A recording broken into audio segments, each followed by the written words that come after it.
Hey everybody, I'm the Bat Otter, and we're back with more stories from the compilation out of Venus and the Blind Spot.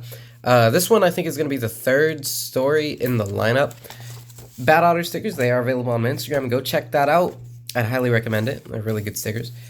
This one is going to be another one by the Edgar Allan Poe, the Japanese Edgar Allan Poe, that is. And it's called Unearthly Love. The setup to the story is it's a woman who's married to this very antisocial, strange, odd, wealthy man, right? She gets married to him. She's the choice of the wife at the time. And she says, he's never been anything but nice to me. And all the while she's with him, she's just really confused. She says, how can such a handsome man be so bad towards women? I mean, he's such a cool guy.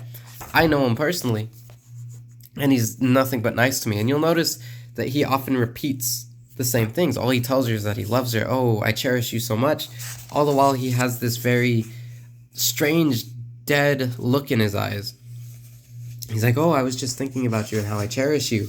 And oftentimes he sits outside staring at another house. And she says, hey, what's going on? Like, you look so weird.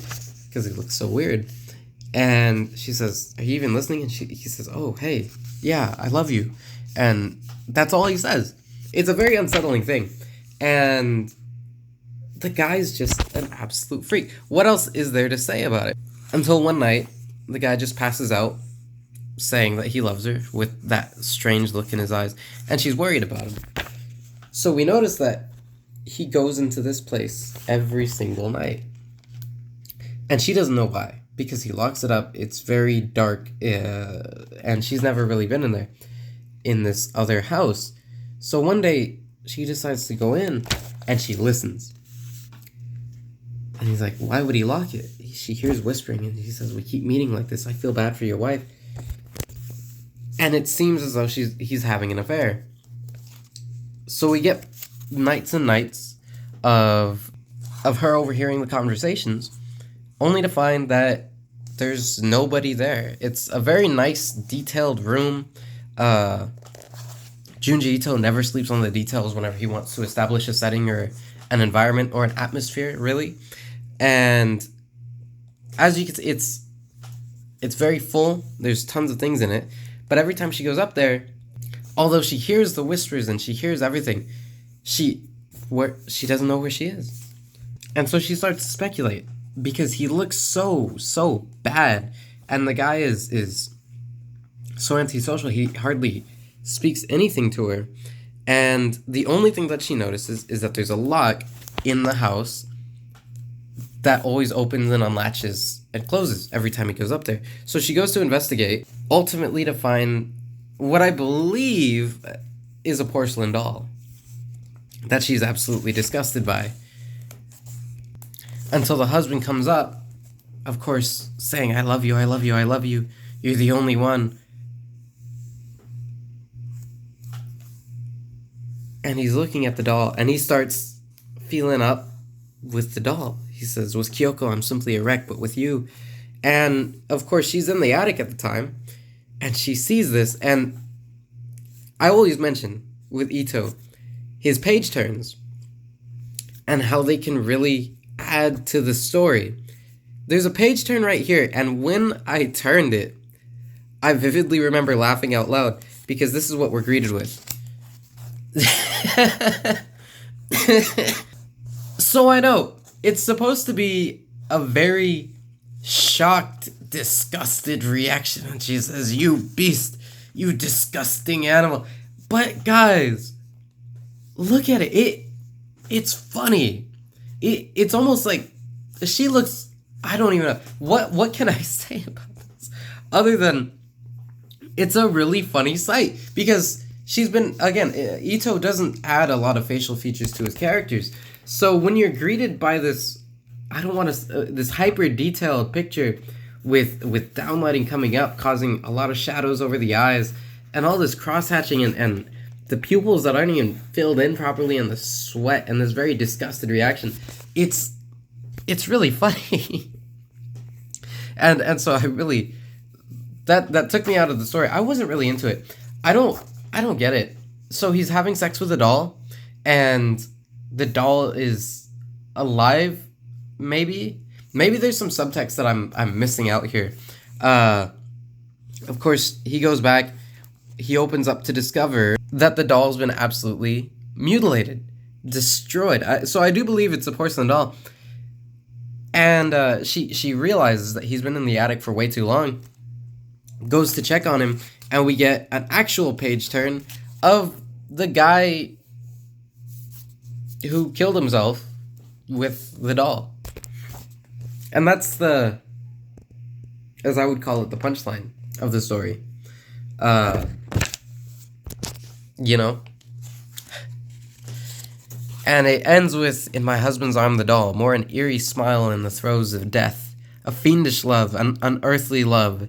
Those who feel such are... I can't read. Those who feel such a love are numb to their very souls by this mysterious pleasure, while they struggle with endless frustration, censured by the pangs of conscious of their boundless crimes. I don't think he needed to adapt this one. Reading that there tells me that this probably read better than it was visually adapted. And that's a thing about books and their adaptations into movies and things, is that sometimes it is just better to leave it as a book, because you get this very good vivid descriptions, these vivid descriptions in books that you, even if you're a great artist, can't always illustrate, because it's that idea of whenever a character dies off screen and they're stabbed to death or something like that, and all you get are their screams or their wails, or in like Berserk's case, whenever they open up Griffith's helmet to see, and Guts is absolutely disgusted, Casca goes over and Guts says, "Don't come over here!" And it's only Guts and Judo that see it. It's one of those things that it's better left unseen, and it's better left to be described, because in your head, you can create an infinite amount of things that add to the dread and add to the suspense.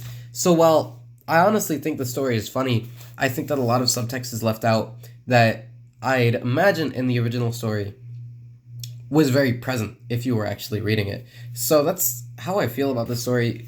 Comic books that need to be narrated, I feel, aren't that great, because you should be able to visually express that. And since we get this weird thing, is this supposed to be Kyoko, or is that supposed to be the husband? You see what I'm saying? There's this missing subtext here, and you get a completely different texture than you got anywhere else. There were no trees, unless she killed herself. You see, it's a change of setting, and it's trying to visually express something that can only be created by the abstract nature of the human mind, based on descriptions and personal descriptions, because I believe it's what Junji Ito saw in his head, but whenever you put that down, not everybody sees the same thing. So you can't express it in that way, because people won't be able to latch onto it. So really, I thought this story was kind of funny, that a guy was just having sex with a doll behind his wife's back, and he was an absolute creepo, and maybe the doll was haunted, maybe it wasn't, who knows. If you guys like the story, I mean, hey, you know, to each their own, right? But yeah, that was a story, and be sure to tell me what you think in the comments below. I'd love to get like different opinions. Like I said, I'm trying to latch on to horror. I'm trying to see what I may be missing with horror that other people aren't. So be sure to tell me what you think in the comments. Be sure to find me on Instagram. Check out my short story called The Pigeon Queen on Gumroad. Links are going to be in the description for all of my social media pages. Be sure to subscribe, like the video. I never know what I say at the end. So other than that, I'll see you guys in the next one.